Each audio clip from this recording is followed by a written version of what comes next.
All right. Today we're gonna start off our whole new YouTube channel, Why Not Complex, with a first drawing tutorial. All right.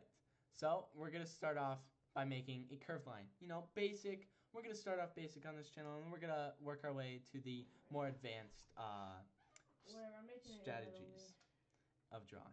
All right. We're gonna start. We're gonna drag the straight line over.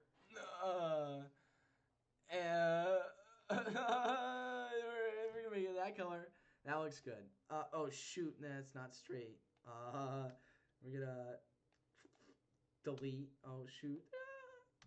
We're gonna make a straight line. We're gonna do it freehand. Why not? You know. All right. So here we go. Straight line. All right.